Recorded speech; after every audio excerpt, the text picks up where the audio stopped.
I'm going to read you 4 headlines, and I want to just get your reaction to them. Here's one. Anti-Semitic UN Special Rapporteur Francesca Albanese banned from Israel.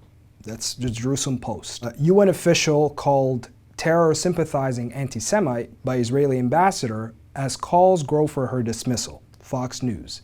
Contentious UN rapporteur accuses Israel of several acts of genocide in Gaza.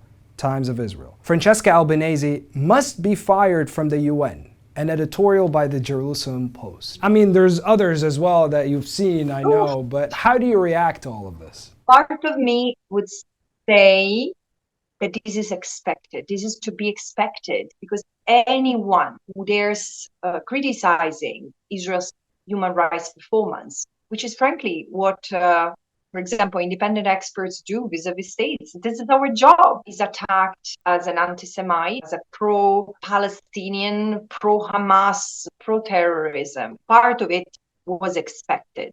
I was not expecting this ferocity, though, in the sense I was expecting it from Israel and the significant constellation of pro-Israel so-called non-governmental organizations, but they are clearly governmental organizations that are present in the UN system as well. But I was not expecting other parts of the international diplomacy to follow, like the US or Germany or France. So yes, I've had some serious clashes with the authorities in the States. Most recently, it was Linda Thomas Greenfield who attacked you. Yes, but I mean, in a way, I despise and resent the reputational damage that they've caused me.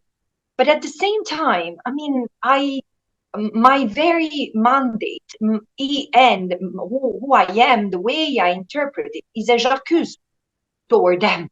I force them to look at themselves in a mirror and see the ugliness of what they're doing and what they have become as members of the international community. Of course, they react violently and they believe that by accusing me, somewhat they will dilute the effectiveness of my messages. So far, it has not happened because I do see that still when I go to the United Nations or when I do meet diplomats behind closed doors, they listen to me and they listen intently. The point is that this is the human rights movement, and which includes independent experts, which is trying desperately and relentlessly to bring justice to Palestine, to Palestinians and Israelis alike, is facing a monumental system of denial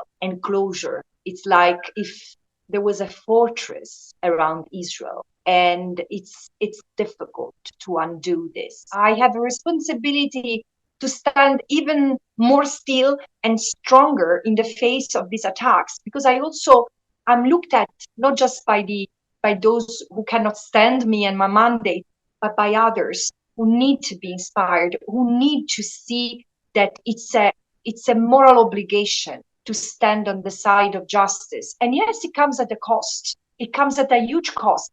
But if we are not keen to sacrifice some of our comfort, while another people risk to lose everything, what remains of our humanity,